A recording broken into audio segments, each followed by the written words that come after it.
Okay, we're underway. So, yeah, first of all, thank you very much for joining us. Great to see lots of familiar faces and also one or two new faces too. So thank you again for joining us. The programme continues to develop each season. For those of you who've been involved for a number of years, you'll obviously see many changes, and it's great to see more and more clubs joining the programme and benefiting from it. Obviously, what that does bring is a few extra challenges. We've got some people on the call with a wealth of experience, and we've also got some newcomers. So what we will try and do is continue to pitch these events at a level that we think will be suitable for people who've been involved in the programme and are very experienced, but like we say, also those newcomers as well. Tonight's a bit of a follow-up from the practical workshop that we delivered at Brockton Football Club last month. For those of you who were with us that evening, it very much focused a lot on machinery, outdoor practical demonstrations, and hopefully was very, very useful for those clubs who are thinking of investing in machinery or extending the stock that you currently have. But this workshop will obviously focus more on the stuff that we didn't have time to cover that evening. So apologies in advance. I'm sure there will be some slides tonight where you think we're possibly going over old ground, but please bear with us because we're catering for people who are also very new to the programme too. So Kevin, if I can ask you to skip on to the next slide, please. So yeah, just in terms of housekeeping, obviously welcome to Microsoft Teams. We are recording the workshop, so don't worry too much about trying to scribble down lots of notes. We'll also share the slides with you as well after the workshop. We're anticipating approximately around about an hour and a half, but we'll obviously see how that goes. We'll open up for a Q&A at the end as well, which can sometimes obviously open up some interesting debates. Everybody is muted, but at any point during the evening, if you've got a burning topic that you'd like to discuss, then please pop your hand up or post something in the chat. And having your camera on or off is purely optional. So yeah, like I say, at any point during the evening, please feel free to put a question in the chat box, or at the end of the evening, we will have a general open forum for Q&A to cover any topics that we perhaps haven't covered during this evening. So please don't panic if we haven't covered what you were hoping we would. At the end of the night, we'll move on to additional topics if required. And the next one, thanks, Kevin.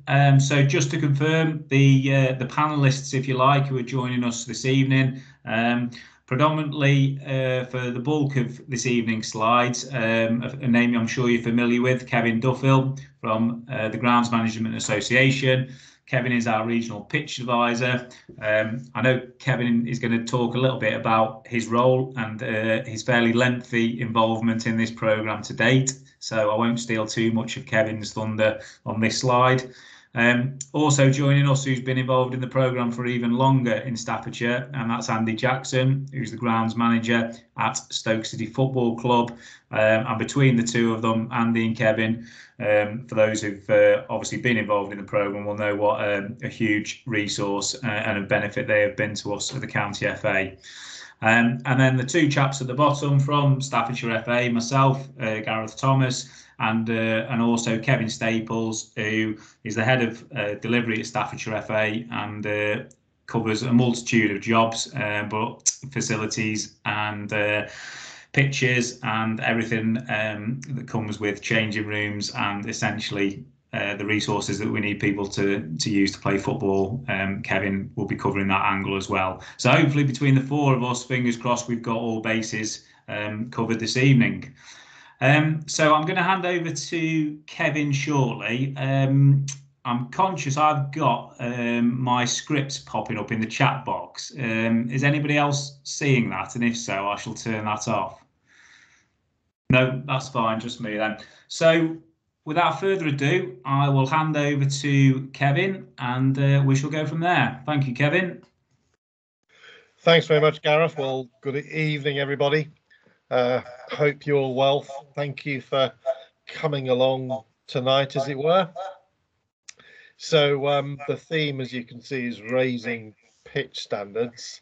And as Gareth already explained, I've got my Grounds Management Association Pitch Advisory Service hat on this evening. And I'm emphasising those terms for a couple of reasons. The first is just to make sure everybody realises that the Grounds Management Association is the rebranded Institute of Groundsmanship.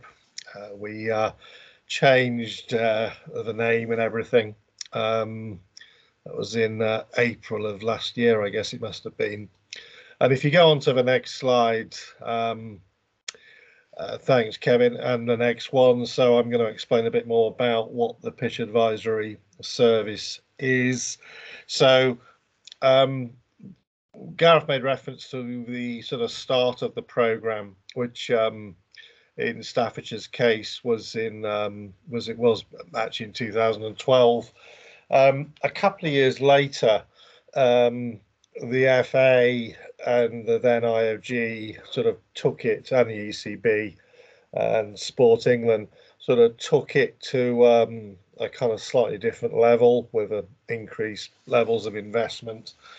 So in 2014, the very snappily entitled Grounds and Natural Turf Improvement Programme was created. I was sort of anointed as the regional pitch advisor for the West Midlands, and so therefore I've been involved with Staffordshire since that time. As the majority of you are only too well aware. So the programme runs in phases, and we've actually just entered the most recent phase, and that was in April of this year.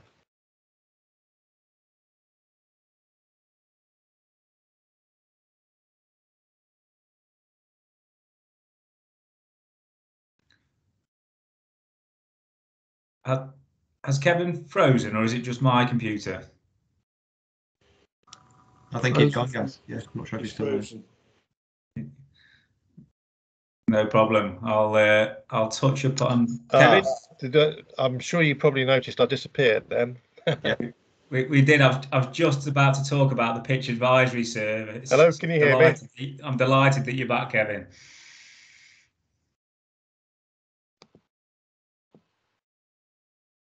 Can you hear me? Yep, can hear you.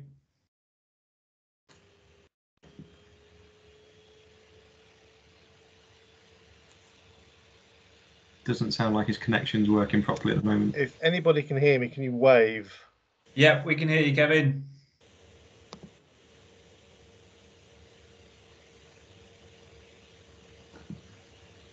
We'll talk amongst ourselves while Kevin logs back in.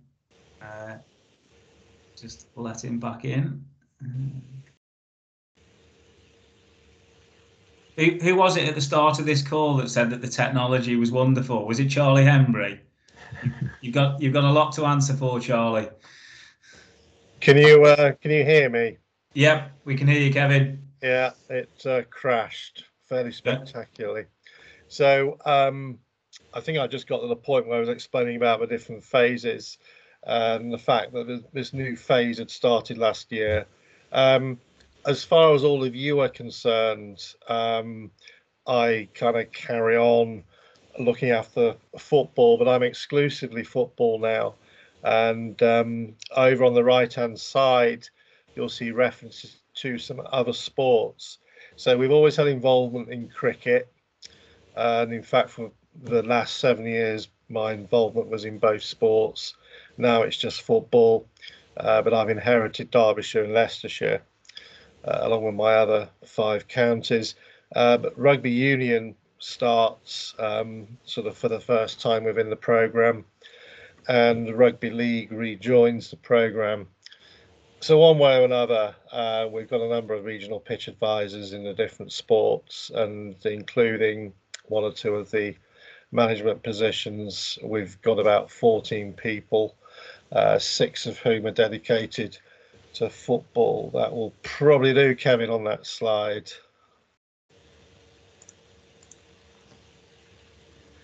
And just in terms of football, just to confirm, I had a session last week with Leicestershire, and I was sort of rather bemused actually when I started to think about my title of Central West, which includes Leicestershire. So figure that one out. But you can sort of see the map, and really, by comparison with some of my colleagues, it's a sort of relatively concentrated region when you compare with the Yorkshire in the northeast and with the southwest. Next slide, please, Kevin. So if we go on to the slide after this, in terms of support that's available. Now, many of you are only too familiar with this, and Kevin and Gareth, please feel free to kind of launch in, particularly if I inevitably sort of wander off piste. But quite a few of you on the call are already familiar with the 10-year enhanced maintenance plan. And this is all part of the Football Foundation's grass pitch improvement strategy. The aim nationally is to try and elevate 20,000 or so pitches to the to a pitch grading of good over the course of the next sort of several years. And to support all of that, the Grass Pitch Maintenance Fund, as it's now called, is effectively a 6-year grant.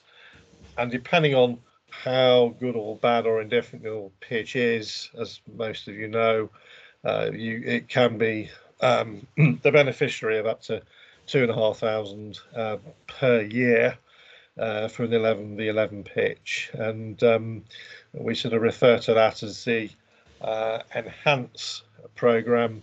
There is also a programme for pitches which fall into the good or above category, which is £750 a year. So the grant, as most of you know, you can employ contractors, buy consumables, even get a soil sampler. But what you can't do is use it to fund mowing and pitch marking. So it has to be essentially around the recommendations that are in the Pitch Power report.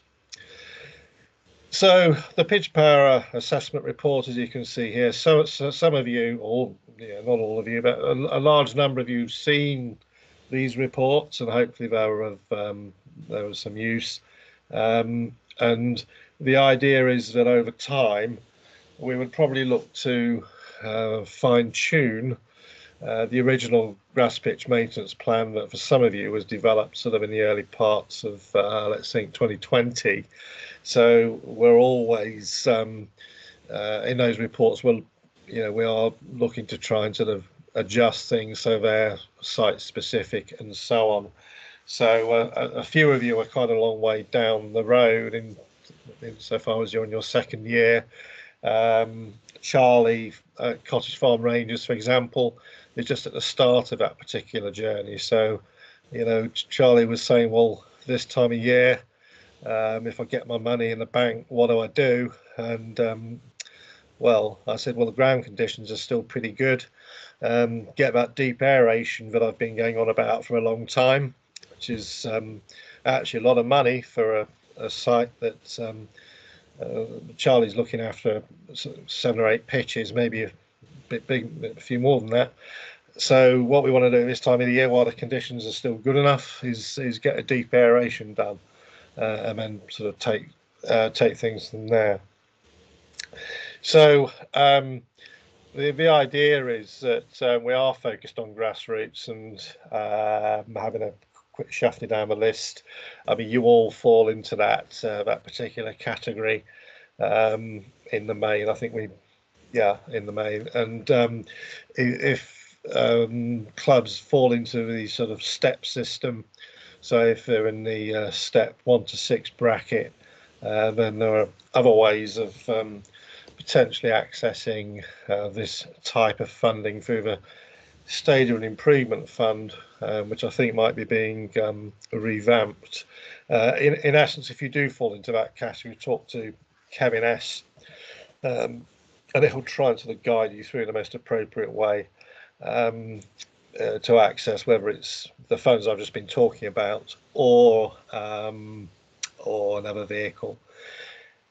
Small grants still available, and I think the main thing to talk about in terms of small grants is that's where we would look to the small grants to support machinery needs, so tractors, roller mowers, line markers, that kind of equipment. So there were no windows with small grants. In fact, there's no window for the grass pitch maintenance funding that I sort of talked about earlier on. Kevin S, do you need to add anything to what I've just described? No, I think you've covered it greatly, Kevin. Thank you. Jolly good. So a bit more around funding. So I've already talked about the parameters, and I'll comment a bit more widely on PQS standards. PQS means Performance Quality Standard. And for those of you who had pitch improvement program reports in the past, you'll remember the tables that we used to produce, which would sort of have a summary of the pitch grade. It's still expressed in the pitch power reports, and then sort of, it's sort of loud and clear as to which particular category each pitch falls, actually, because the classification of one pitch might be very different from another one at the other end of a site, depending on maintenance regime, utilization, and all the rest. So I'm going to talk a bit more about pitch power later, but there are a series of windows in which we need submissions.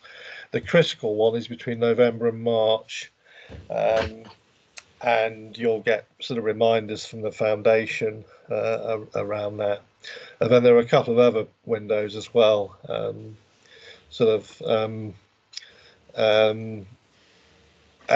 therefore what we're really trying to do is get a picture of what the pitch looks like in September, October, as you can see here, and then another a good idea of what the pitch looks like in sort of towards the end of the season.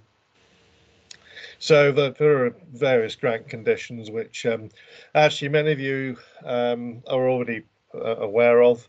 Many of you have already attended the GMA's online course, and in fact many of you have gone beyond level 1, and there's probably a few of you on here who've got to the point where you could probably deliver some of this stuff yourselves, actually, because you either completed this or been on a face-to-face course or been on 20 workshops since they started and so on.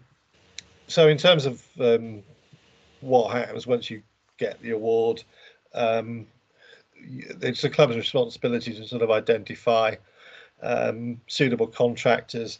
And in fact, one of the part of the conversation I had with Charlie just now was just mentioning to him a contractor I'm aware of that's based not too far from where he is. And then that penultimate bullet, it's on occasions, and I think as things unfold, and by that I mean we've sort of been trying to deal with COVID. We've been sort of coming out of COVID. We've been trying to get the season going. Well, from my point of view in the pitch advisory service, we've been sort of trying to make sure that we get on top of all the pitch power submissions. But I think there'll come a point where, we're going to try and, where we need to, we'll look to try and provide some additional support. And sort of the couple of sites I know I want to go to, and there'll be, I'm sure, an opportunity, which we'll talk about later, where there's a strong case for sort of seeking Andy's input. And the process there would be that we get your pitch power submission, I'll do the report, and then based on what happens, based on what's in the report, we'll then sort of start to say, well, yeah, we think we've got a few sites up and down the county where we need to provide a bit more input. But we'll come back to that. So the bottom point, there's a sliding scale. Again, those of you who have the money know it's 100% in years 1 and 2, and then and then in year 3 it drops to 2/3 and so on. So don't be put off by the fact that it kind of tapers. The idea is that in years 1 and 2 you would look to perhaps set aside a little bit of almost a bit of a pot that you can then start to feed in years 3 and 4. The foundations, sort of a last conversation that I was party to, it's about trying to make sure we maintain the pitches at the good level. So maybe by years 3 and 4 we don't need to be putting in quite as much investment as we did in years 1 and 2. It depends how sort of long and rocky the road is, if you see what I mean. The corollary is, though, that if we have actually improved the pitches, there's quite a strong chance that we've increased utilisation. And if we've increased utilisation, then it follows that the inputs would need to remain broadly the same. So it's also about trying to sort of say to the rest of the club, look, hopefully you can see the improvement that's been made in the pitches, and hopefully we've had less postponements and we're getting better utilisation.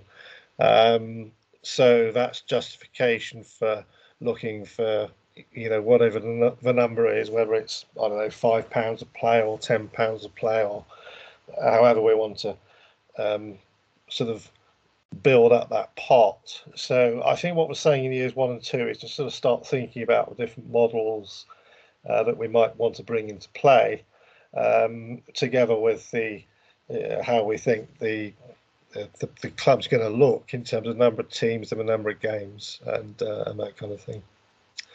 Gareth, Kevin, Andy, any comments on that particular set of points? Just an extra one from me, Kevin. Thanks for the overview. And I think, again, most people on the call have either aware of this or accessed it. But the other one is around the security of tenure for your sites. So you do require either a lease or license or a 10-year service level agreement to be able to access the funding. But I say most people are aware of that, and those that obviously haven't got that at the moment are also aware of the opportunity to try and take this forward. So just to add that one in there, that you do need to obviously have some security on your site and able to draw down the funding. But that was it. One I think that's not on the slideshow. To be honest, Kevin. No, good point. Thanks for mentioning that. John, I think I just saw a comment flash up from John at Madeley. You've added another pitch. I think I'm correct in saying that it's once that award is made, it is rather fixed. So until Kevin S will correct me if I'm wrong, but I think that award is rather sort of set in stone for the moment. Whether or not that will change in the future, I'm not sure, to be 100% honest. There might be some options around it, Kevin. If John, if you could just drop me an email, just let me know what size pitch and a few details, and I'll look into it for you on that basis. So next slide, please, Kevin. It's a good question because it's happening up and down the land as you would expect. So I mentioned a bit about performance quality standards, and I mentioned a bit about the pitch grades. So this graphic here, what it's really aiming to illustrate are the different levels of pitch grade. In football, particularly with pitch power, and in particular the sort of recreational world that we're all kind of in, we've got a slightly different way of looking at the world. So we don't worry about the elite kind of category at the top. Someone like Andy would, and Andy would only really be, from his perspective, with his facilities, if anything starts to fall into high, he's probably going to get slightly concerned. We're looking at it from a slightly different perspective. So most of the other governing bodies didn't like the idea of a pitch grade of poor. So this graphic doesn't have poor. So in the world of football, we do. So we start with sort of poor and go sort of up the ladder from there, really. But the intention of this is that it will be aligned with skills and knowledge. training and education. And this will be implemented across all sports. So that's why it's sort of structured as it is, and it's intended to extend from grassroots all the way up to elite, as I've said. So you'll see increasing reference to that, and our aim is to make sure that as many of our pitches as possible meet a pitch grade of good, and hopefully a bit better than that. Next slide. Right. So many of you, well, actually that may not be true. I'm sure some of you, at least on the sort of in the meeting tonight, have heard us refer to Hive, and it's basically a groundskeeping community, pretty proactive, quite informal, but actually quite useful if you've just got something you want to ping out there as a general question. You'll have a lot of people who they'll jump on it. There'll be peers, there'll be people in similar situations to yourselves, all the regional pitch advisors of irrespective of sort of persuasion, they'll be kind of diving into it. And it's also a good source of information. There are a series of what we call resource cards, or learning and tips as they're called here.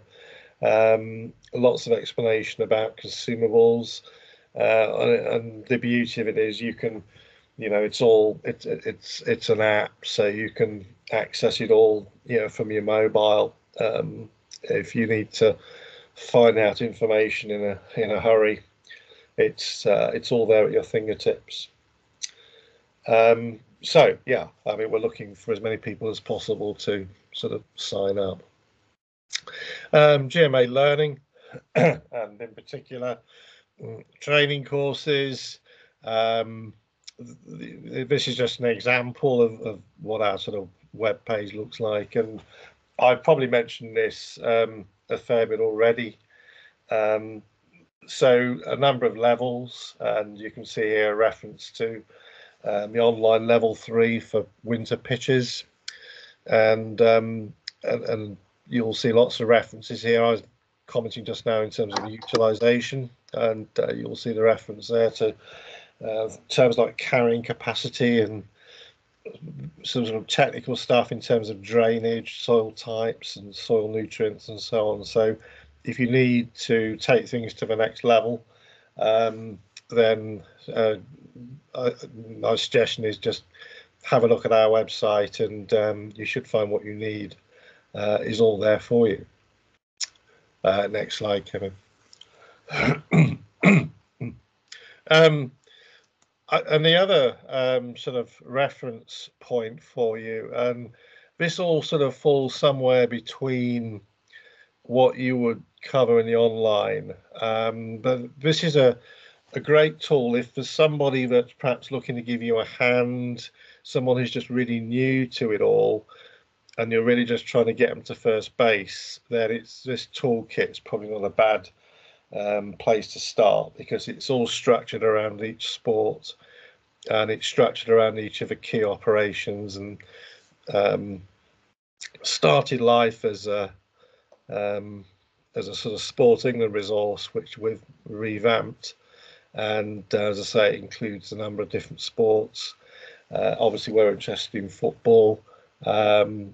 It's a very good stepping stone, as I say, between knowing absolutely nothing and started to get involved with the online level 1. And yeah, I think it's particularly useful for folk who are just sort of coming into it, and they may only be helping out with a bit of mowing or a bit of line marking, but this will be a good place for them to have a look before they sort of launch further into whatever it is we're asking them to do.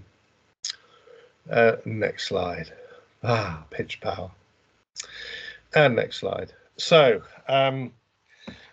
most of you, and I did sort of take a little bit of a look. Well, I mean, I know the names of the clubs who've joined us tonight.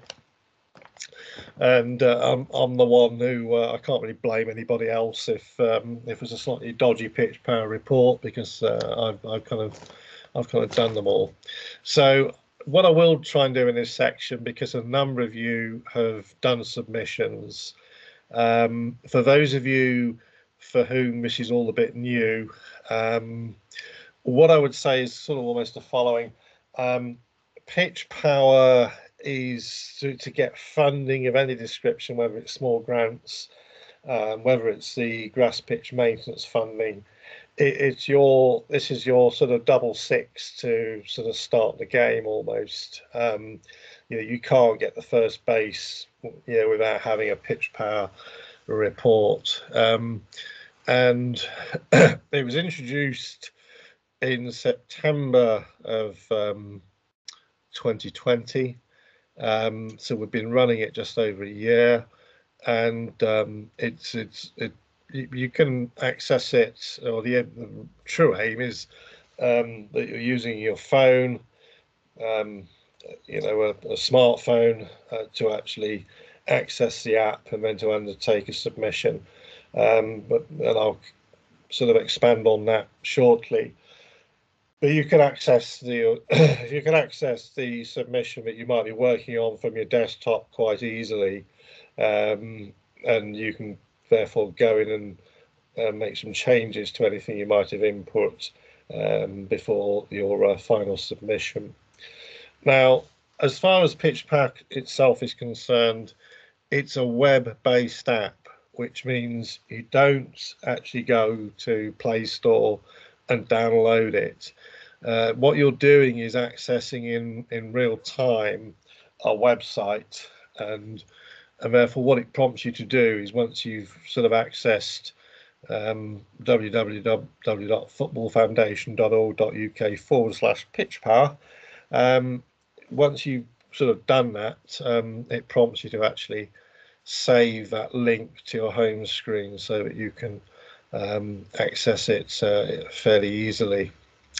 So, and you can see there's a sort of screenshot of what the home sort of home page looks like. Welcome to PitchPower, create an account. If we want to go to the next slide then, Kevin. So the setting up of the PitchPower account, so you don't have to do this stood in the middle of a field in a howling gale. So down the left-hand side, you can sort of see the bullets. You sort of find your, you can find your organisation either by doing a search on the name. It's actually better if you search by postcode. And then it's linked to something called Pitch Finder, which again is freely available. But it's a neat piece of software which I use quite a lot, because it tells me how many pitches there are on particular sites. So once we've sort of defined our organisation, located the ground, we then add all the pitches, and sometimes that is best done sort of away from the site, as it involves a little bit of just moving boxes around, and it can be a little bit tricky to do if you've got a site like Trebshaw Cross and you've got lots of pitches and you're trying to move sort of boxes around, and when your fingertips are a bit cold. So as you'll see here, it works best using Google Chrome. It is a bit fussy in terms of which browser you use. And so if we go on to the next slide, Kevin. And I don't know if you can read this, but what we then do is we can and that image on the left is pretty good. Well, it is a screenshot of what your phone would look like. So it's you've defined your pitches in the previous step, and what you're then going to do is look at each of them. And you're going to do 2 goal mouths and a centre circle. And so you can see here, it sort of prompts you as to what to do. Now, what you probably may not be aware of is, if I've got a site like Trebshaw, a site of several pitches, what I can do is I can go and do pitch 1.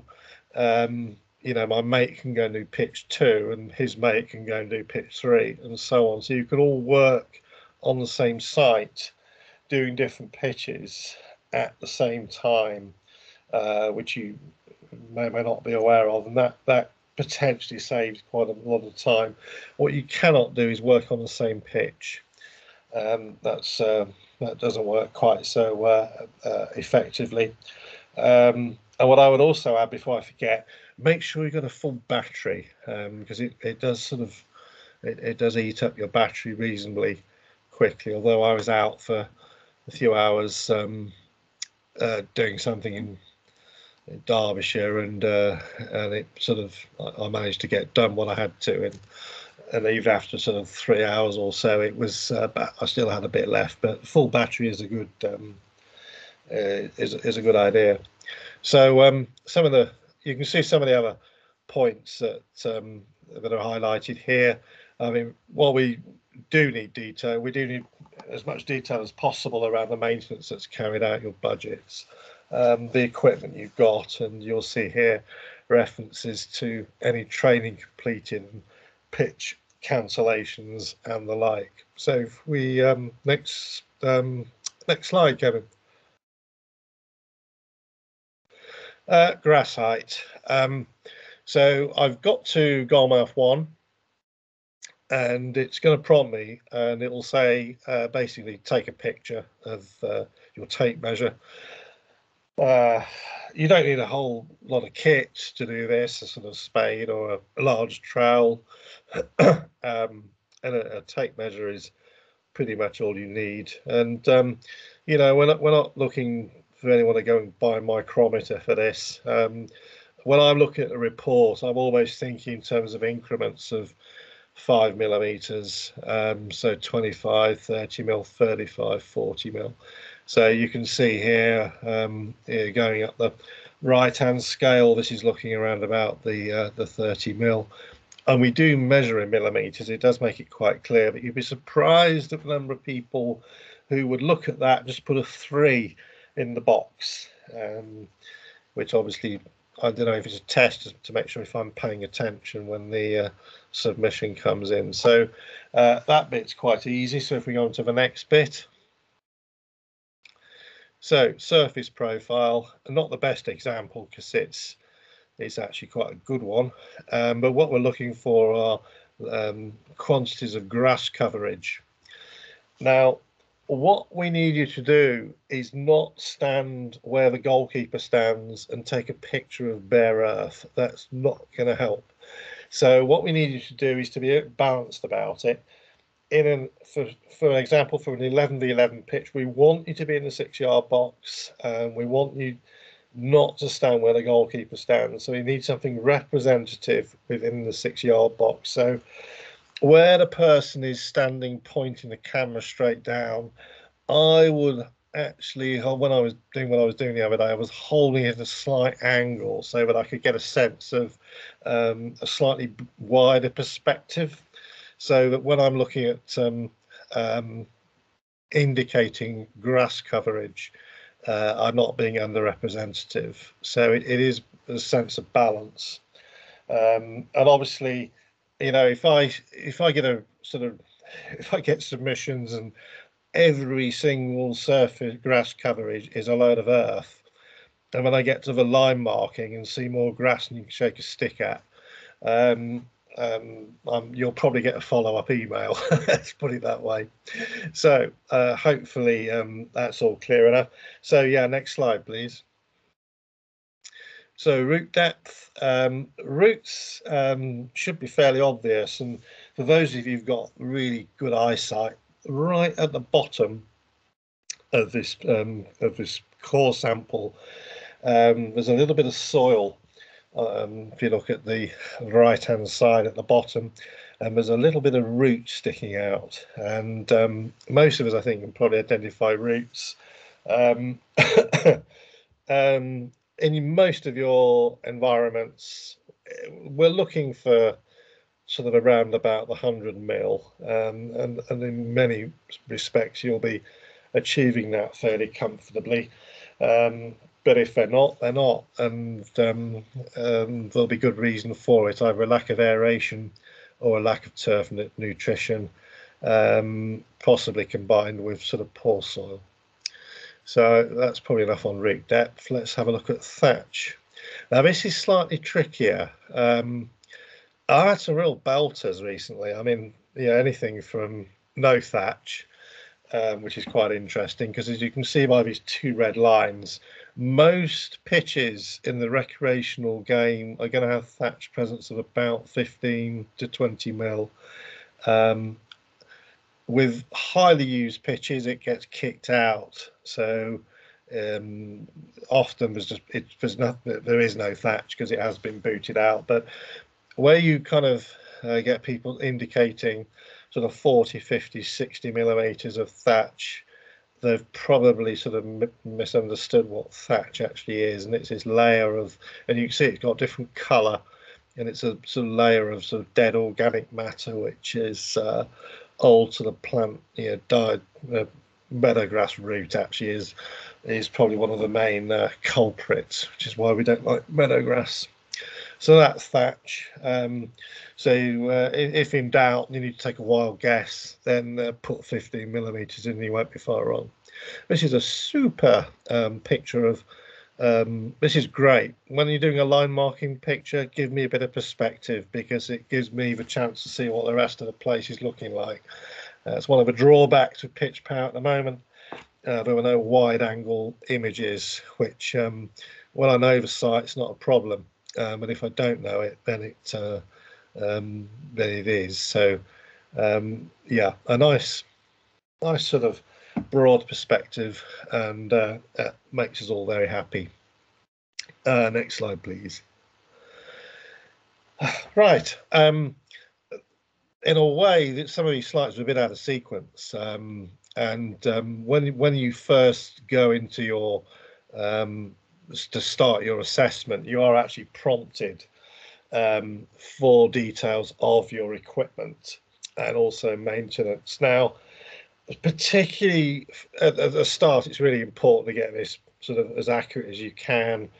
Model numbers for tractors, or if you've got the model numbers, that's good. If you've got operating hours, even better. But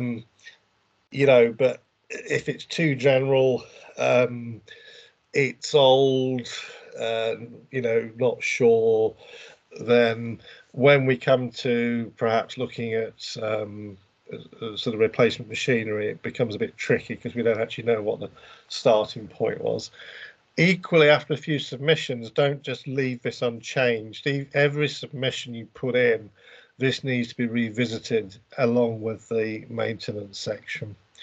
And a few of you have probably, you might recall that occasionally I'll perhaps ask questions around this.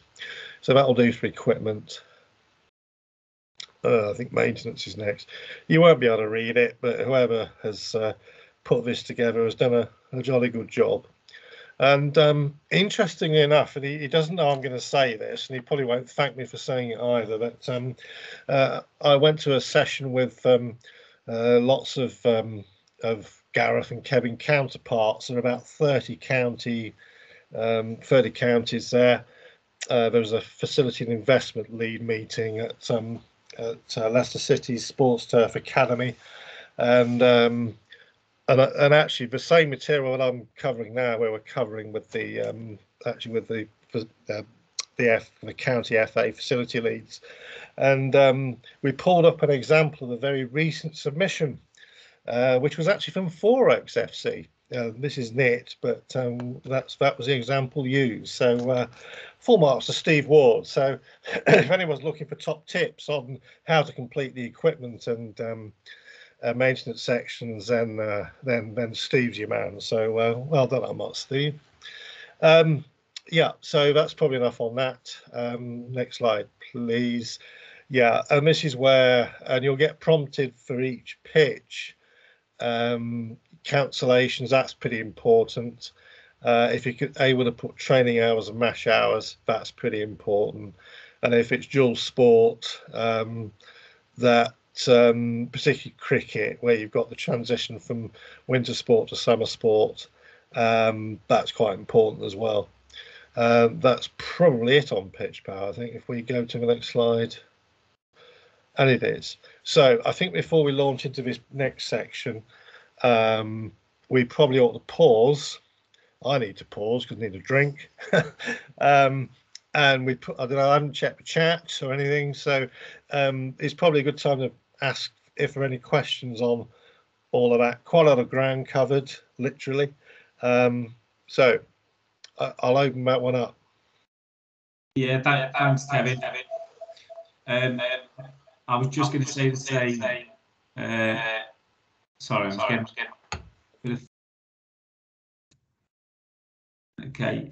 Yeah, I was just going to say, Kevin, thank you for covering that in a great level of detail. And I'm conscious you've got a few more slides to cover shortly, so a good time for you to have a glass of water. But does anybody have any additional questions at this stage around pitch power, the online community, the Hive Learning, Football Foundation funding, or any other general questions? We'll give Kevin a couple of minutes to take stock before we cover these next few slides. But yeah, if anyone's got any questions, please feel free to either unmute yourself, pop your hand up, stick it in the chat. If not, I shall attempt to have a conversation with perhaps Kevin S, just to give Kevin D a breather. Yeah, no specific questions at this stage. I don't know if that's a good or bad thing. I'm now really concerned. I think probably one thing to mention might be obviously to keep those reports coming regularly. I know Kevin mentioned it in his update, but those key times for sending those reports back, please don't leave it a year or more before you do another report. For two reasons. Obviously, one, for you to continue to draw down your annual funding, but also obviously we can't see sometimes what's happening under the surface. So if there are any changes or things are going backwards, at least we can get on top of them quite quickly, and Kevin can give you that advice. So. Is it twice or three times a year ideal? I think it was originally 3, wasn't it? It was originally 3, which is why there are 3 windows, but I think there's a bit of reflection on it, and it's twice a year. So as I said, I mean, it makes sense to me, and I think that's what you put in the guidance. Start of a season, and then getting towards the end of a season. Don't leave it right. Well, you can't, because the November-March window's mandatory. Besides, we want to make sure plans are in place for end of season renovation before we, kind of get to the end of the season. I think, did I see Clive had his hand? Someone had their hand up. Yeah, it's me, Kevin. Just a quick question. How do we access the grounds maintenance toolkit? We'll send you the link. If you just sort of Google the GMA and looked for resources, you would find it. We can send you the link. It's not difficult to find. Okay, thanks. Yeah. Well, I say that it's we'll send you the link. We've made it a little bit easier, Clive, which we'll come on to before the end of the evening. We've actually created a new grass pitch improvement section on the Staffordshire FA website, which we'll come on to before the end of the evening, and we've included the GMA toolkit on there. So we're trying to develop almost a one-stop shop on the Staffs FA website. So that will be potentially an easier route in to find it. But yeah, good question, and we'll be covering that one before too long this evening. Right, okay. Okay. Any additional questions before Kevin touches upon some of the core seasonal tasks over the winter months? Okay, I think back over to you then, Kevin. Yeah, move on to this next one, Kevin, please. So yeah, we can this one. Yeah, I mean, I was sort of thinking about this. Well, Andy Salt and I were having a chat about, I was sort of saying, I bet you're still mowing, and he's kind of said, well, yeah, ideally he'd be mowing twice a week because the growth is for his site is still there, at Trebshaw. But lack of daylight's a problem. I was also sort of reflecting on the fact we would not be using this slide at all 2 years ago. This time 2 years ago, because we were kind of underwater. If you think back to 2019, so it's one of those where you're sort of almost thinking, well, he's mowing and all that kind of stuff. It's all a bit kind of motherhood, and we shouldn't be worrying about it by now. Sort of with grassroots, but of course, this year, like in other years, sometimes we're still mowing into December. Temperatures are starting to fall off a bit now, but obviously we want to, if we can, we're really aiming to try and get the playing surface to that optimum level. So somewhere around the 35 mil would be absolutely perfect. If it's a bit longer, tricky for the younger players, I always think, to go too much over 35. I actually watched the game myself a couple of weeks ago, and they're under 10s. They're not really small, but you could see the ball was starting to hold up a little bit. And the school sites, the cutting regime had finished, etc., etc. So I think all of us probably on the call are sort of, we're all pretty familiar, with what we're supposed to be doing. I always think, though, don't forget to alternate the direction of cut. Try and help it till, or if it's still growing a bit, try and help it to till that little bit more. I think Andy at Abbots Bromley, I think I probably said in my email, with trying to get the grass to knit over those drain lines. Again, the alternate direction of cut will help that process. Really important to change the direction of cut. And that's, I don't know if Andy, you want to pitch in, mate, but I mean, there is a reason, pardon the pun, there is a reason why you have have all those nice blocks across your pitches. You're still there, mate? Yeah, I'm still here, definitely. Secondary drainage that we've had put in. Interestingly enough, Kevin, that when we met on site with the contractors, he still insists that we should be mowing parallel with those drains and not crossing them at all. So on the basis that the maintenance of the pitches is still his responsibility at the moment, I don't want to do anything. No, I see where you're coming from. See if you can compromise and do it at a slight angle. Yeah, so I did mention to him that the last time, a couple of times we've mowed it, we tried to get our tyres from the tractor as close to the edge of the drainage channels as possible. Yeah. So at least we're just sort of pushing it across on that basis. He's worried about smearing, I think, which I can get where he's coming from. Yeah, maybe smearing, and maybe some of the drainage medium, sinking again, because he's been out a couple of times to top up, because it's in the summer when it's particularly dry, and those drainage channels were sinking, and so they have to come back and put more. No, I think with that soil type, I think that will probably be a challenge for a little while to come. Andy Jackson, you were poised. You were poised to pen poised. You're muted. There we go. There you are. No, it's the interesting thing that is about. Obviously, I've dealt with mowing over drain slits for 20 odd years, and it is a very careful process that you have to do.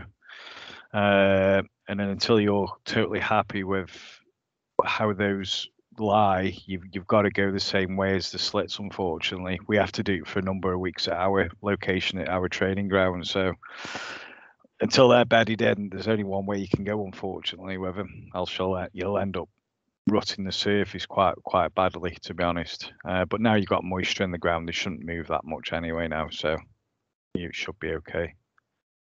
Yeah, we've seen a marked improvement since the moisture's come back into the atmosphere and we got some rain or whatever. So I just don't want to jeopardise anything in his contract to say that they're not responsible for any repairs because we've mowed it against his instructions, basically. Just I totally agree.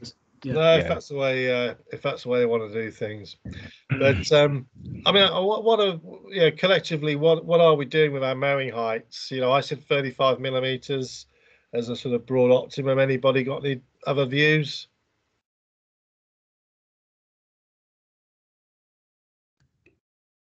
Kevin, just on that, the question around, another one came up the other day with cricket and football crossing over. I know we're at the wrong time of the year now, but if there was a compromise between the two sports and the outfield at the end of the cricket season, stroke start of the football season, or vice versa, where does that compromise window sit on? Well, generally what we're going to ask the cricket club is for that last home series of fixtures, we're going to say I'm assuming we're looking here at the first couple of weeks in September. We're going to say let's not cut the outfield because it's going to be sitting at around sort of 18-20 mil probably. We're going to say let's not cut it so that, you know, by the time we start the football season, it's at least got up to sort of 25 mil, and hopefully, you know, we'll still have quite a bit of growth to get it up to where we need to be. Similarly, towards the end of the season, we're going to start reducing the height of cut, assuming they're starting sort of around Easter weekend. We're probably going to start to bring that cutting height down a lot earlier than we would do. So we're going to probably bring it down to sort of 25 mil if, you know, we're talking recreational football. So they're starting their cricket season probably with a slightly longer outfield than they would like. Yeah. That makes sense. Yeah, no, thank you. I think there's probably one or two on the call as well that that impacts on. So always an interesting discussion when the two sports. I mean, it's basically, you know, we can kind of have debates about the numbers and all this, that, and the other. It's about whether you can get the two clubs to kind of cooperate and, you know, just be, you know, just a bit. Yeah, you need flexibility at both ends of it. You know, at the end of the football season, start of cricket, and vice versa. Jolly good. Kevin, let's leave mowing behind and see what happens next. So probably we're all familiar with this. It's timing is everything. I think I mentioned I was chatting to Charlie at Cottage Farm just before the meeting started. He's just got his award. What should he be doing? If we were having a conversation, as I mentioned at the start of this particular subset of material, 2 years ago it would be, we'll, you know, go canoeing and don't even contemplate any kind of operation that involves machinery because it'd be too wet. So it is all about the right kind of conditions. It's I think Andy Jackson spoke at length at the meeting we had at Brockton about, you know, timing is just absolutely everything, and, you know, there are lots of distinctions between, you know, what we do and don't do at grassroots and what happens at the, you know, professional level. And I suppose you start to get into the, you know, where you start to see the distinction is the fact that, you know, guys like Andy are operating professionally. They've probably got a better chance of being able to hit the sweet spot as far as timing is concerned. Is that about right, Andy, as far as deep aeration is concerned? Yeah, you've got to be very careful because if there's a lot of moisture around, and sometimes when you put obviously holes into it, as that graph shows there, the picture, you can fill them holes up and sort of make more of a pudding effect further down the profile. So it's an individual site. It'll have different ways of aerating. You know, some sites will benefit from verted draining, some sites from shock waving, and that's the beauty of what we got. And even on that site, every pitch will be different as well. So, but it is a careful choice what you've got to do. And I'd say if anyone's a bit worried if the damage they might do, I always think just stay off it and maybe ask for a second opinion. You know, we're probably on that borderline now where a lot of places you can aerate, like Kevin said early on in the presentation, but there'll be a few places that are probably just on borderline whether you'd probably hold off now into spring, depending on what structure you've got underneath. Absolutely, and if you're seeing footprints and stuff like that, then it's then it's probably not going to look great when you've had even with the turf tires, it's not going to look too good. So yeah, on that one, I think as Andy alluded, the sort of which approach, is it linear, so shockwave, or is it vertical, so sort of verti-drain? A blended approach is pretty good, but sometimes that's not possible because your contractor's only got one machine or the other. I think what we do say a lot is, please don't use linear method towards the end of a season. If you've got a very, very heavy soil, because of the risk of cracking. I think that's something we are quite. Even slitting sometimes can be a bit iffy. With sort of deep tine slits, it can increase the risk of surface sort of fissures and cracks. Right, Kevin S, next slide. Seeding. A lot of clubs I've spoken to have been putting seed down really up until very recently, certainly up until the end of October, and kind of getting away with it, getting reasonable germination, using cultivars that'll germinate at low temperatures, admittedly, but nevertheless, with I think this year in soil temperatures, even as we speak today, are still going to be reasonably high, but obviously now starting to fall away as we get a few frosts up and down the county. I think the one thing I'm going to say actually about seeding is not on the slide at all, and it's forward planning for the end of the season. Forward planning in terms of actually that bottom bullet, keep a small supply of seed, but I think what's happening is that the price of consumables is starting to go up. I think also seen issues in terms of supply. So start to think about, particularly those of you who've got grass pitch maintenance funding provision, you've got the budget. So start thinking about what you're going to need. Start thinking about ordering, to be quite honest. Again, question for you, Andy Jackson. I mean, because anecdotally up and down the country, we're certainly hearing a lot of comments about increase. I don't think too much. I think it's predicted concern in terms of the supply towards the end of the season. Any views on that?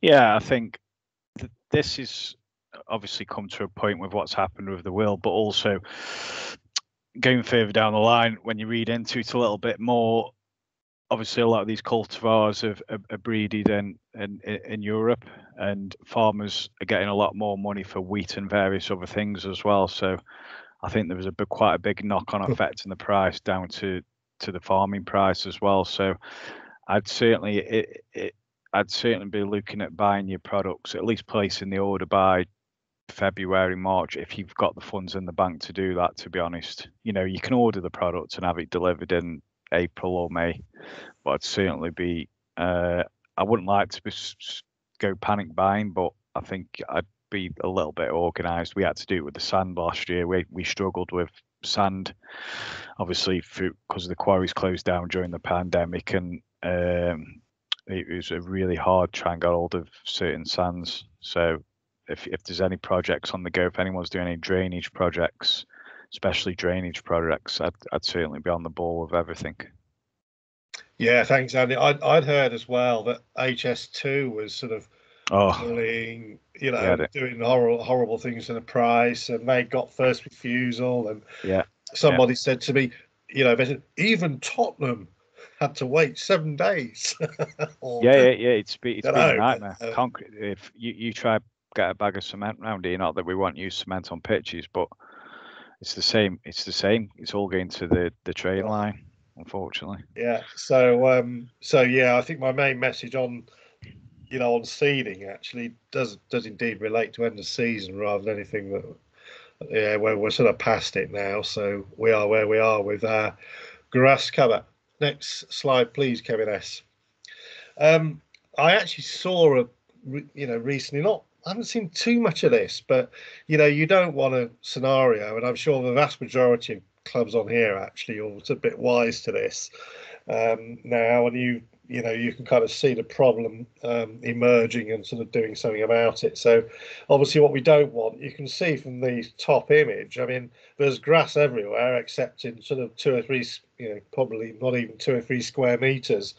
And we got to pull the water, and that's enough to get the game pulled, unless we all come running along with our forks, I suppose. So maintaining pitch levels is key. I've sort of started to see a few examples where we're getting the dishing and the goal mouths. You can see the bottom image, which it's not for the faint-hearted, but you can see this has been re-turfed, which is not a trivial thing to do. But in some instances, that may be what we kind of have to do. But I mean, time of the year now, we'll be looking at, are we going to get the roots established? Is it going to be stable and all that kind of thing? It may just be a case of getting the levels back. And so with the top image, forking away all the water and getting some sort of light top dressing just to get the level back. So that at least it's sort of safe to play on. But hopefully the majority of you, because it's been a reasonably kind autumn, I think, so far. Halloween weekend was a bit of an exception, but hopefully for the most of you, particularly those in the programme, you've kind of you've hopefully mitigated some of these sort of circumstances. Next slide, Kevin, please.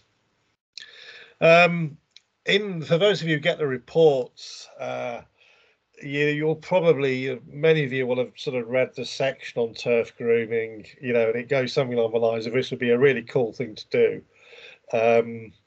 But, you may not have the equipment, might not have a tractor. But even if you've got, I know a lot of clubs, they've acquired the tractor, haven't quite got to the point where they're getting something like this combination grooming tool, but they've managed to get a hold of a few brushes and drag mats and all this sort of thing. So in a way, once we've sort of got to the end of the mowing, if the ground conditions are okay, it's then all about trying to stand the grass plant or the leaf up as much as we can. So it's brushing, removing surface debris, very, very perhaps gentle, very gentle raking, trying to minimise thatch build-up. So really just a healthy open sward with whatever you can kind of lay your hands on. Obviously, it's a bit difficult to do it all by hand, but you will find that you'll find it in every report you get. You'll sort of see references to this combination grooming tool. This one's tractor mounted. There are other alternatives which are sort of lightweight, designed for kind of almost domestic or estate use. I'm thinking here of SCH Supplies, but what you'll see as reference in the report is a sort of heavier duty tractor mounted version. And I think for those of you at Brockton and those of you who've been to other sort of face-to-face sessions where we've got the kit out, this is it's a sort of almost one of the staple bits of kit that we'd ever consider using. I guess that's reasonable, Andy. I keep forgetting put myself back on, Kevin. No, you're all right. Yeah, it's the beauty of this kind of tool is that you can, again, it's going back to the aeration where you can look at your pitch, use the drag brush, use the little slitter, or maybe a very light rolling. I think the biggest key now would be worm casting. I think that's where people have got to work the ways around. And if I'm looking at this tool in front of us now, I'd certainly be looking at using the little spiker, I'd probably hold off on the rake now because we don't want to be thinning the grass out too much, and utilizing the brush at the back. So I think this time of year, your main two pieces of equipment would be a little slitter and the brush on there, and maybe occasionally it is important that we roll the surfaces every now and again as well to get a true firm surface. So, like this week, it's quite dry. This week it'd be perfect for rolling the surface and then maybe slitting it afterwards, that to just get your levels back and then slit it. But obviously, if some of you are still mowing, which I think more or less quite a lot of sites are, you should be getting that from your general mowing anyway. No, thanks, Andy. In fact, just tonight, for anyone who looked at Hive, there was someone on there sort of saying, look, I've got worm casts all over my pitch, what do I do? And he sort of started, I think, and just ended up with a smeary mess. So, that'd be interesting to see. I mean, the answer is you're going to have to wait for it to all dry out, and basically it will be the brush on the back of the a brush to try and disperse the cast once it dries. Next slide, please. There we go. Turf nutrition. Yeah, I mean, I think at this time of the year it all gets a bit sort of almost, if we hadn't put the slow release on a few weeks ago, then we're probably going to be leaving things, or at least if we do, we're not going to go we're not going to use anything with very much nitrogen, much greater emphasis on potassium, phosphate, because that's all about root development and plant strength. And what are you putting on at the minute, Andy?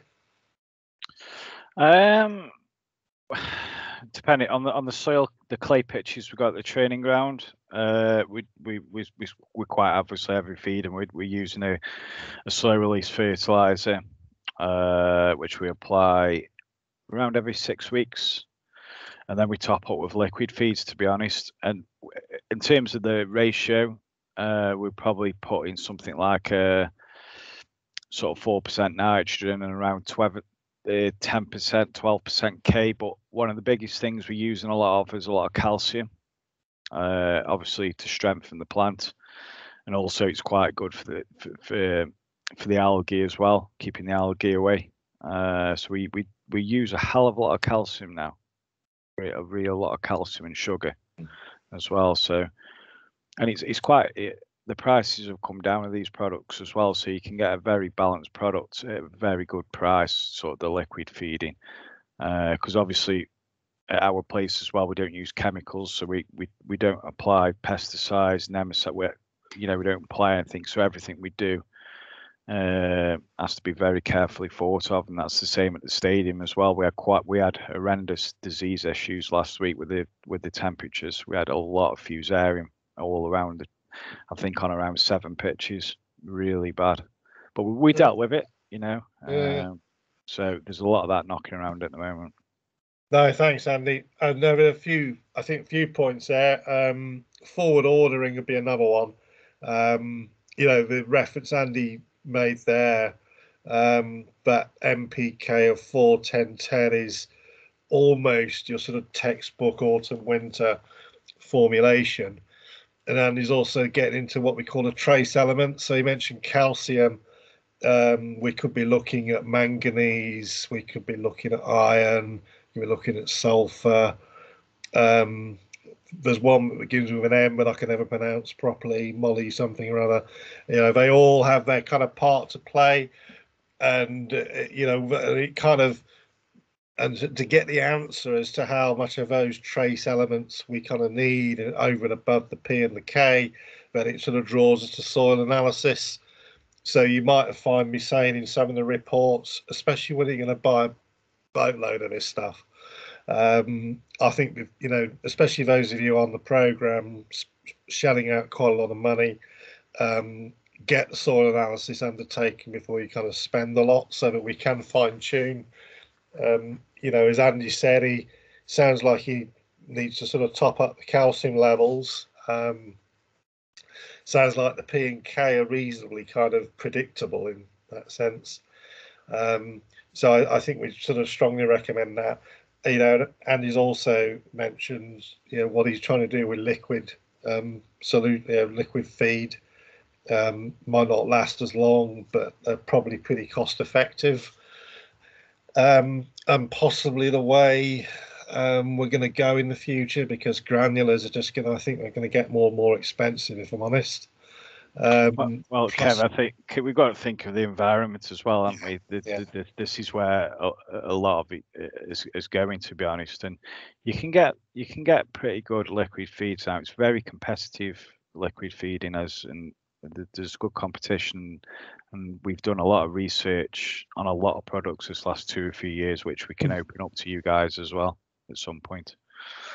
No, I think that'd be great, and of course no mention of the application of liquids would be complete without a reference to P2 services or Peter Jones.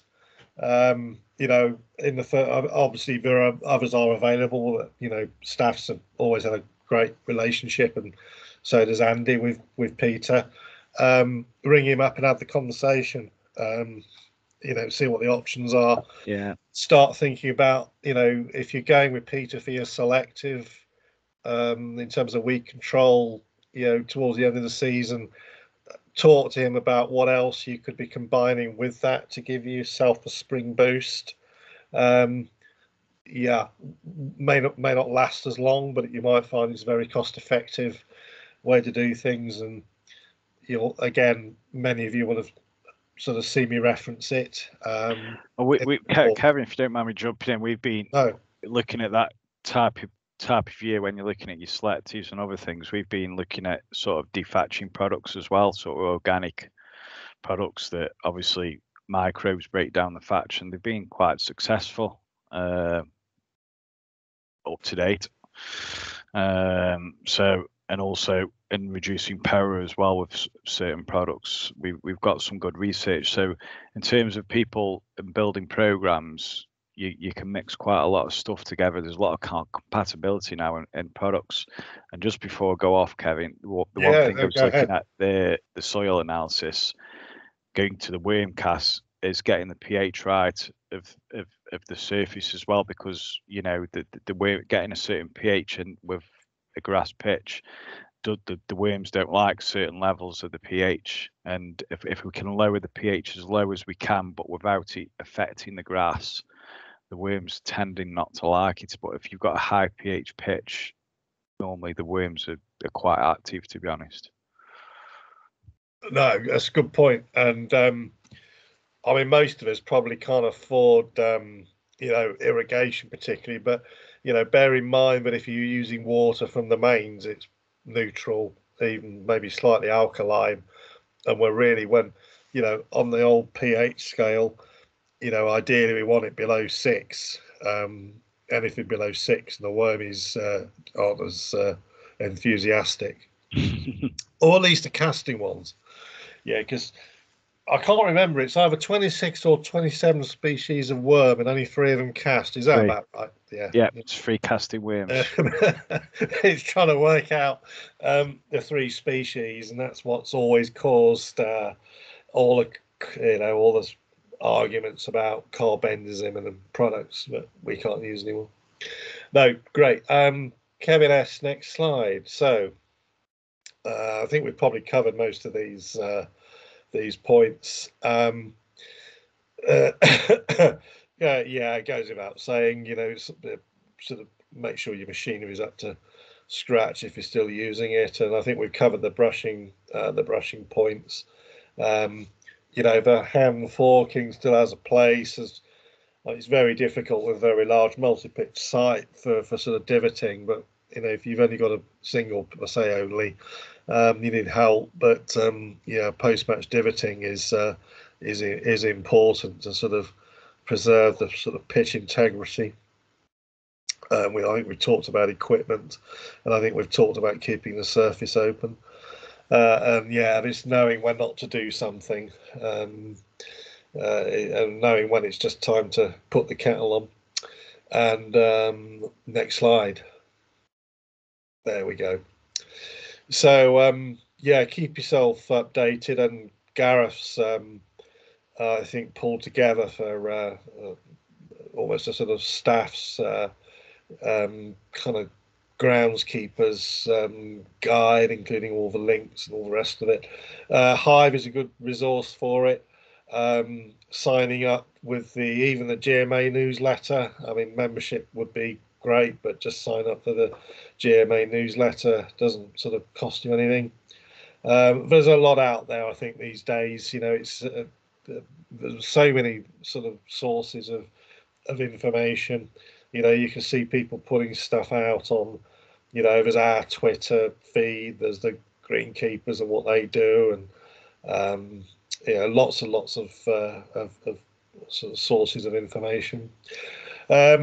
Yeah, and my point about planning, and the weather's one thing, but I think we are in quite challenging times. So I think if we can all start thinking through what we're going to, you know, what gear we need, particularly on the consumables side, on the contractor side, as more and more clubs kind of avail themselves of the funding programs, I can actually, you know, I consider almost being, well, a lot of pressure actually, everybody wanting contractors at the same time and all this kind of stuff. So I think Gareth and Kevin, you've probably heard enough of me for one night. So I'll hand back to the two of you. But Andy Jackson, thanks as always for your input, and I'm sure Gareth and Kevin are going to throw the floor open for questions.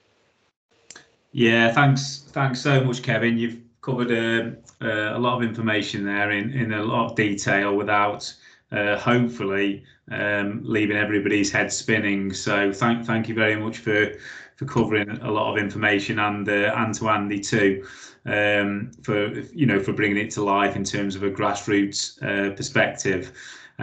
You've just reminded me, talking about the divoting on the last slide. I spoke to a club recently who've stumbled across a couple of retired gentlemen who now on a weekly basis meet up at the club on a Monday morning. They bought 2 divot forks for them, and it's become their Monday morning ritual to go and spend a couple of hours walking the pitch, putting the divots in. And I think they said it cost them a 4-pack of beer each per week.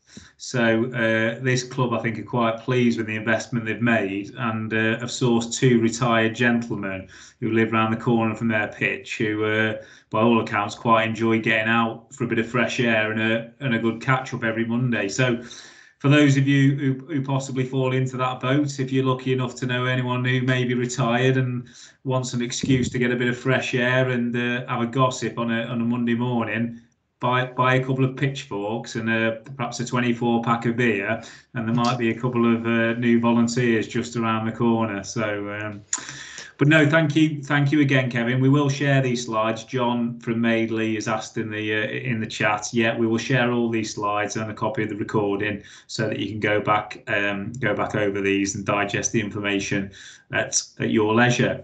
We've just got a handful of slides left to bring this to a close, and then we will open up the floor. Kev, thank you very much. This really is just an overview of where we're currently at. So Pitch Power, as Kevin mentioned, is just over 12 months since Pitch Power effectively superseded the old form that we used to do. So 173 pitches so far have been through the new process in the last 12 months. As you can see, we've got a mixture of results, but the key performance indicator for us is that we want to get as many of those clubs to that good bracket as we can. So fingers crossed we're heading in the right direction, but we were also very conscious we've got a lot of pitches that are still at basic and at poor. But I know there's many clubs on this call who, when you very first had your first pitch report, would undoubtedly have been in that poor section, who are now not only in good, but also are moving towards that advanced section as well. So we are going to, lean on a couple of you probably over coming weeks to try and pinch a bit of your time and put some case studies together to hopefully inspire the next generation of clubs and groundskeepers coming through. If they can see what a club down the road has done, then hopefully it'll inspire a few more to work their way up that PQS rating. Anything to add on that one, Kevin S, just in terms of our targets and ambitions? No, I think like you say, we've now got over 50% of pitches that are a good or a higher level, which is great to see. And like Kevin Duffel obviously looks at the reports, and sometimes you'll see a report done a year or 6 months ago, and it's jumped up even 2 or 3 levels based on the work that's been doing. So obviously that's a real good indicator of where these pitches are going. And like you've just said, we've still got a lot of pitches to try and influence and try and get on the programme and increase that. And if we can push to a sort of the 300 plus level in 12 months' time, we'll be really pleased about that, because that will start to then cover a real high proportion of grassroots football in the county of hopefully having a decent pitch, or at least starting to go through this process. So it's really good to see how this is progressing at the moment. Thanks, Kevin. And as we mentioned at previous workshops, whilst we have no sort of, I suppose, ambitions is not the wrong word, but the resources to go and improve every single grass pitch in Staffordshire, which is over 1,100. I think if we can improve a significant number, as Kevin Duffel alluded to earlier, when pitches improve, they can take more capacity. So if we can improve a significant percentage of the pitches across Staffordshire so that they can take more play, it may be that conversations can take place in terms of aligning sites to other things. So hopefully we're heading in the right direction, and next time we present this slide, some of those percentages will look, fingers crossed, even more impressive. On to the next one, please, Kevin. And as Clive alluded to earlier, asked the question around where you can find the GMA toolkit. What we found is over recent months, and if not years, that it's really good, because there's so much going on around pitch improvement at the moment, and lots of different organisations and partners pulling in the same direction. But a lot of this information is sourced in lots of different places. Obviously, the GMA and the Football Foundation being 2 examples. So what we've tried to do, and it's very much a work in progress, is just pull together some of the information that we keep talking about at these workshops, in terms of where you can simply go and find this information, whether it's around products, machinery, funding, pitch power, the toolkits, the GMA courses for those of you who want to go and get qualifications, the online groundskeeping community. So again, we'll share this link with you. We've added some case studies on there too. So there's 3 or 4 case studies from over the last few years. We very much want to add to those case studies around very specific to the last 12 months, 18 months as well. So as I say, I'll send this link to everybody afterwards. This did go live fairly recently, and the people who were at Brockton may have had a little look on this site, but it's just somewhere where we can hopefully signpost you to find this information in one place, rather than having to open up 3 or 4 different websites to find different things. And also on there are all of the slides and recordings from all of the workshops we've delivered. Well, going back, was it 7 or 8 years, Andy? The first one we did at Clayton Wood, I think it was 2013. So there's lots and lots of slides on there. So please feel free at your leisure to go back over any old slides where you think you might be able to dig out a couple of gems from previous workshops.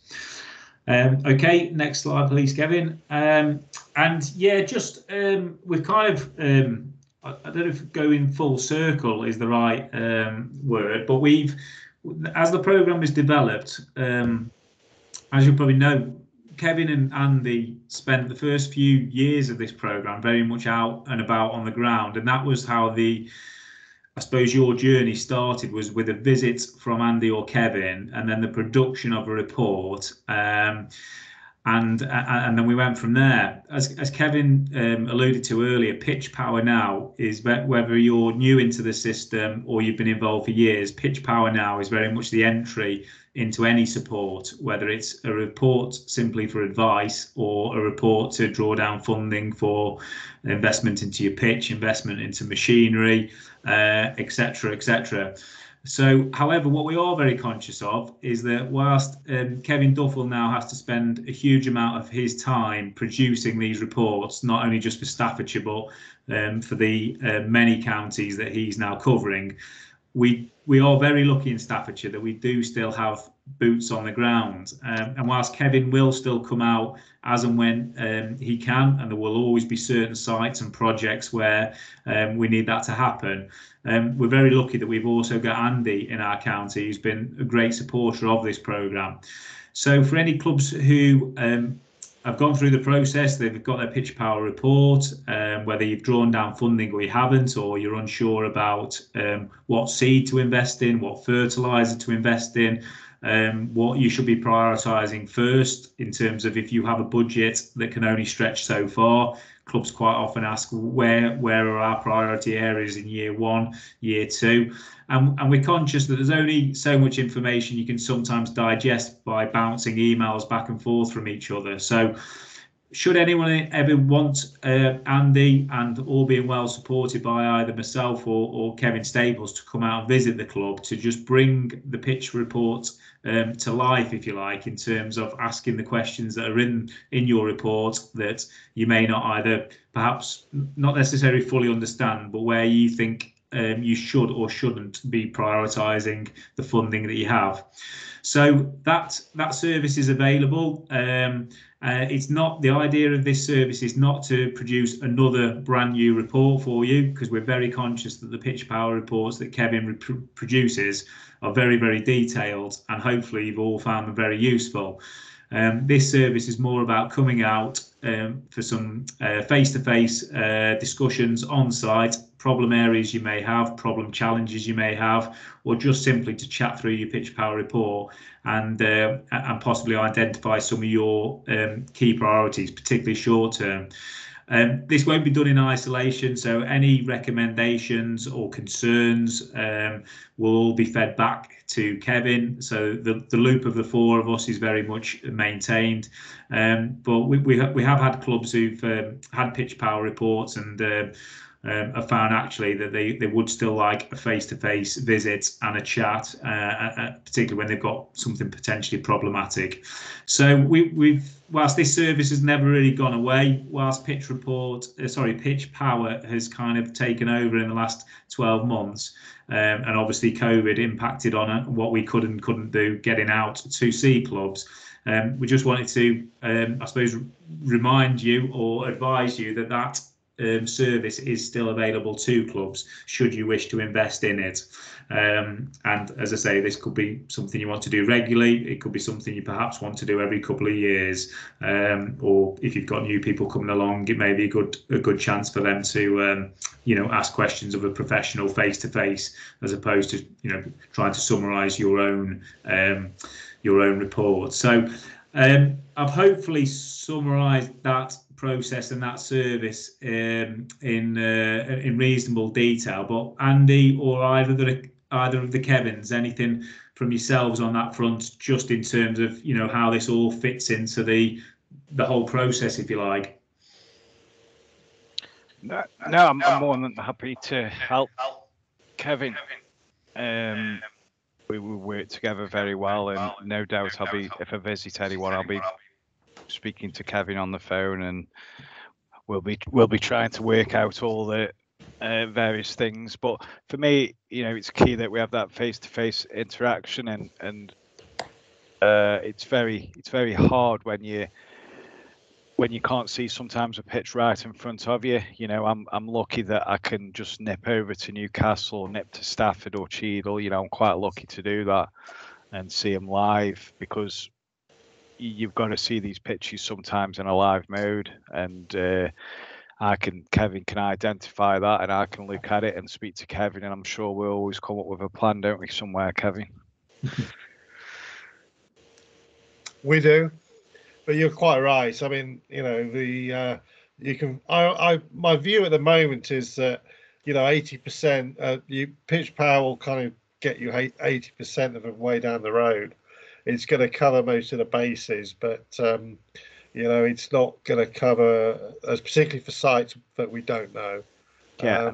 It's not going to cover all the nuances. No, but I don't think the budgets, if you look at the budgets that some of these sites have got now, Kevin, you know, you're talking some serious money, and if we can give you what we think are the better products and what would suit your pitches, because we certainly won't be recommending the same products for every site because everywhere is different. So, you know, we want the best what you can get out of your money, and try and stretch that money to further, because if we can save a little bit on the fertilizer to do an extra aeration, you know, it's a winner, and that's what we try to do. Yeah. And just on that one, Andy, as well, we've had an example recently. Clubs asked to in the spring are looking to invest in a reasonable amount of seed and fertilizer. And again, if it was, you know, I'll touch upon it shortly, but we've developed some preferred or recommended supplies, if you like. So if you ever wanted a rep to come out, whether it be for machinery or for products, again, they're obviously more than happy to do that in terms of, you know, sharing that level of detail about their products. So that service is available, and as Andy said, every site is very different, and we appreciate that the advice might be very different as well. So yeah, one to bear in mind. Again, this will obviously be going out with the slides. And if you've got, you know, a chairman, a treasurer, somebody that doesn't come to these workshops, but you think would benefit from that face-to-face advice and guidance, this may be something that you possibly might want to consider as a club. Okay, next slide, Kevin. Thank you. So I think that brings us pretty much very close to the end of the evening. So I'm going to check the chat function, and whilst I'm doing that, if anybody has got any specific questions, then please feel free to unmute yourself, and we won't keep you for too long. But what is it now? 8:45. So we're very much an open forum, really. If anyone's got any specific issues around their site, we can look to cover for the next 10 minutes or so.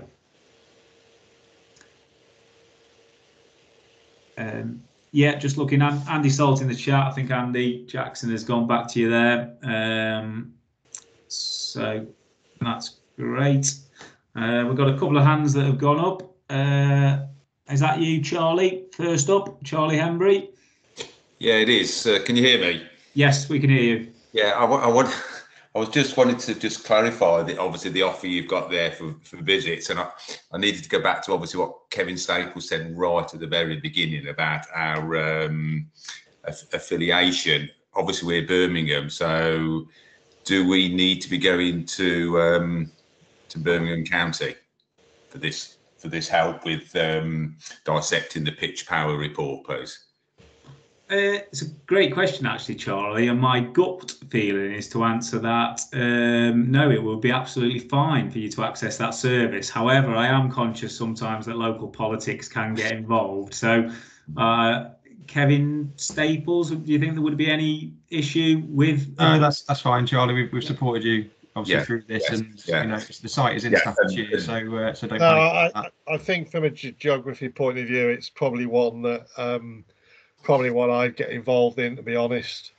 Brilliant. You might have to wait about 3 years, but no, I mean, we're trying to put similar things in place with with Birmingham as well. But no, in the first instance, we'd try and sort it out, because it's a geography thing. It'd be diary aside, it'd be an easier one for me to do than Andy. Yeah.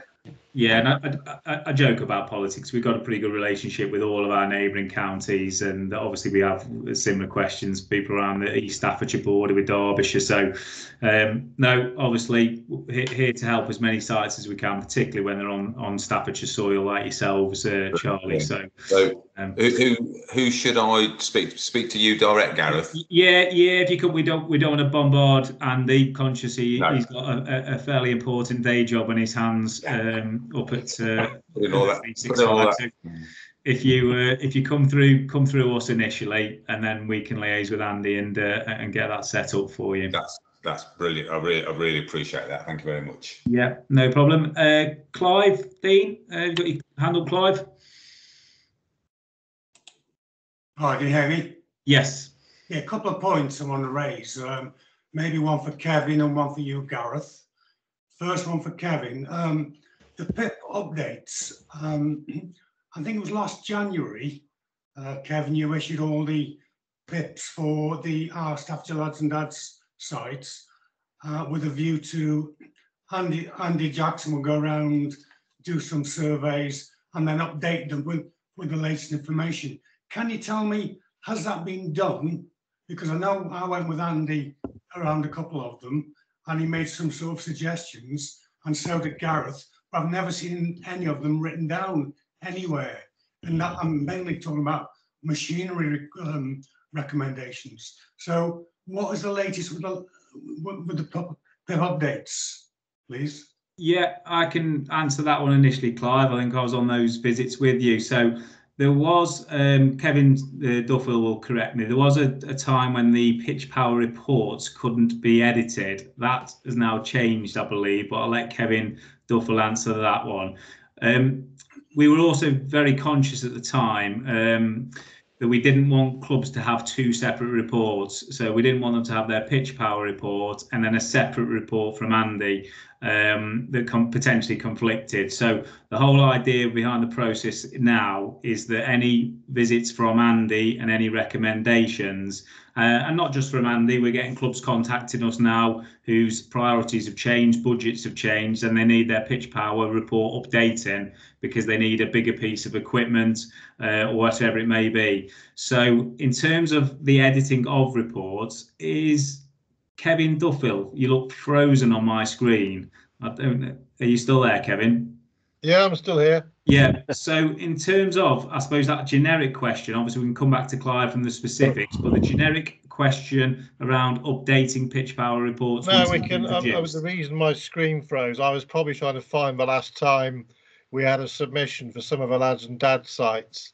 So I suspect the answer to the question is yes, we can we can edit. We can edit the reports, that's fine, but depending on how long ago that submission was undertaken, we may well be looking at another one. And we're now, we need to look at the optimum time to do that.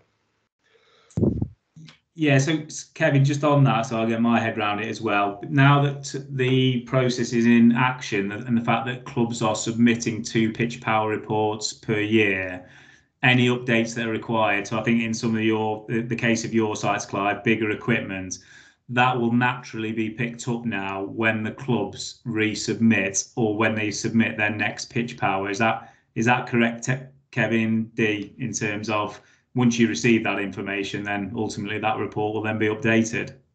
Correct, yeah.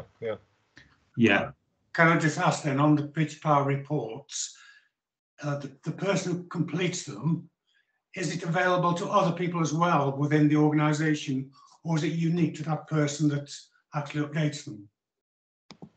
In other words, can I view them if somebody else has produced them? Yes. They would need to send it to you, but yes, it's not. Right. It's not.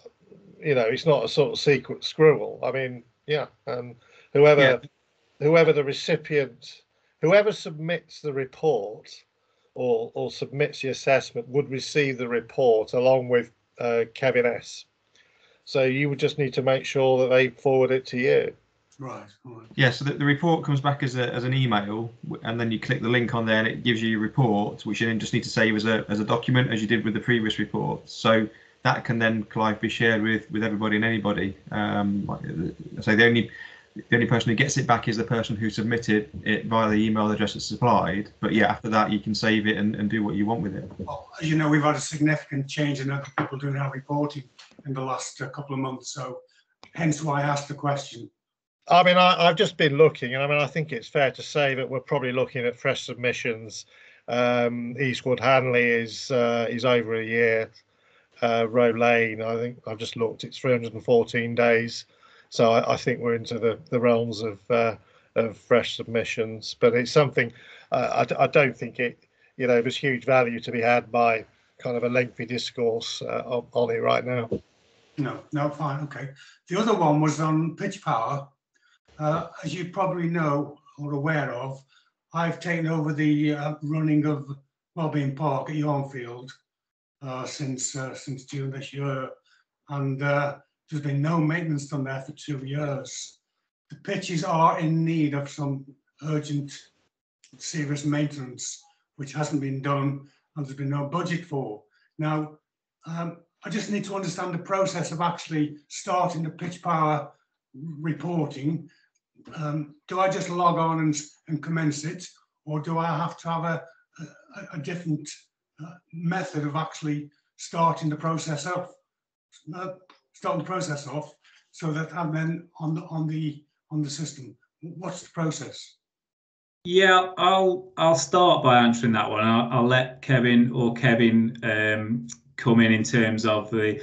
I suppose first of all, the first thing to say is that. And Kevin will correct me if I'm wrong, is there's been quite significant investment into the pitches there in terms of maintenance over the last couple of years. So the pitches certainly haven't suffered from a lack of investment for a couple of seasons. So hopefully they're in reasonable shape.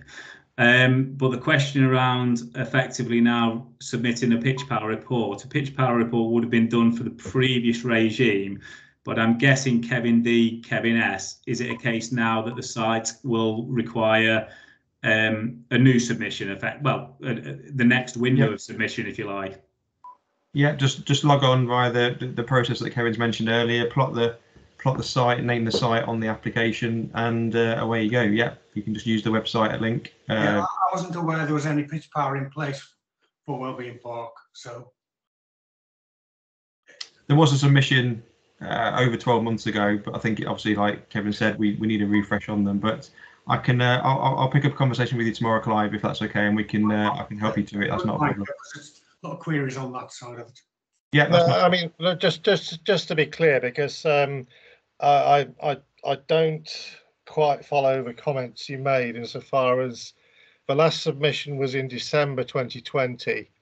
There were 9 pitches, all of which were high. And the levels of investment in the pitches had actually been quite significant. So there is a previous pitch power report for the site, which I'm more than happy to get to you. In terms of starting a new one, you would go through the process I've outlined. You would identify the ground, the pitches would be there, and it would be a case then of updating the equipment and the maintenance, and then undertaking the pitch assessments. Yeah. Okay, Kevin. Yes.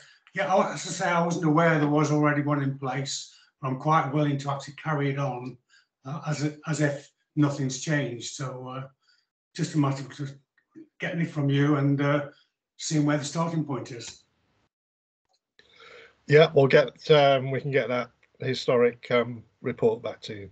Okay, thanks. Okay, just a point coming on the chat.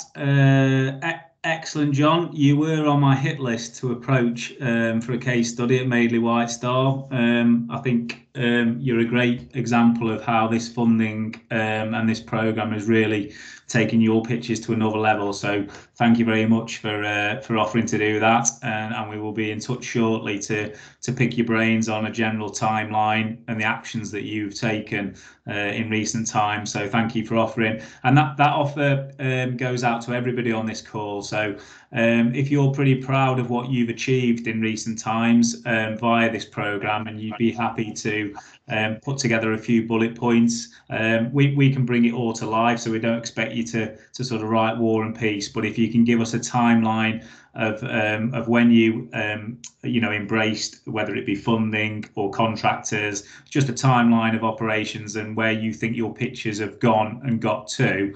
And of course, any pictures of before and after are really, really powerful as well. Then please feel free to send them through to me, and whatever guys is easiest for you, and we'll sort of bring that to life. And not only share it on the website, the Football Foundation are always looking for good case studies as well. So we'll share one or two with the foundation as well, and the hope that Staffordshire might get a bit of recognition slightly further afield than just our borders as well. So no, thank you very much, John.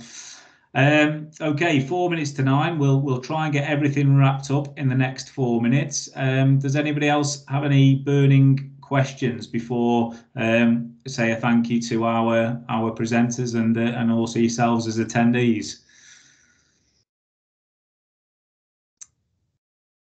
Okay. Well, as always, if you do have any questions that crop up in the next half an hour or over the next week or so, then you know where we are. Kevin, if you can just move on to the last slide then before we draw this to a close. Yeah, as always, thank you very much for giving up your evening. Conscious we've gone on a little bit longer than we promised, but thank you for tuning in, and thank you for your input as always. To Kevin and Andy, not just for tonight, but thank you as always for your ongoing support to this programme. When we talk about case studies in Staffordshire, none of those would be possible without the work that the two of you have done. So thank you for your ongoing work. We will email out all of tonight's slides and the recording of the meeting, yeah, the next 2 points will combine. So we'll be looking to certainly deliver some more practical sessions, obviously COVID and everything else permitting, in 2022. We also haven't forgotten about some of the other events that we've mentioned before. A tour of the Dennis and Sysis factory up in Ashbourne. We're going to look to try and organise as much as a social gathering, if you like, as well as an educational one. Campy Turf Care have also extended an invitation to head up to their headquarters just north of the border in Cheshire, which again will be very informative for those who may wish to accompany us. And as always, we'll look to deliver some practical workshops around what we think will be very topical in terms of core seasonal practices, and potentially 1 or 2 online workshops as well in 2022. But in the meantime, obviously, keep in touch with ourselves and with each other. I know a number of clubs via this programme now keep in touch on a regular basis, pick each other's brains, share good practice. I know the people who've been involved in this programme are more than happy to pass down their knowledge and experience and the lessons that they've learned to others. So do take them up on that offer. Kevin obviously mentioned the Hive Learning, the groundskeeping community.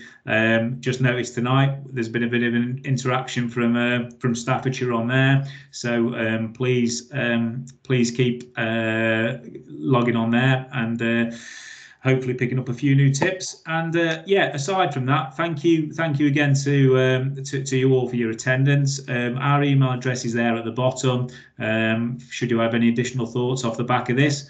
And other than that, just to say thank you very much for your attendance. And I don't know if it's too early to say have a good Christmas in the middle of November, but if we don't speak to you before the festive season, then we certainly wish you all well. But I'm sure we probably will touch base with most of you between now and then. I think Kevin and Andy, I've hopefully covered what we wanted to cover this evening, but anything that we've potentially missed? Not from me. No, fine. Thank you. Okay, well, thank you all again, and we'll look forward to seeing you all hopefully very soon. So thank you very much. Thank you. Cheers. Bye bye all. Bye. Cheers, everybody. Thank you.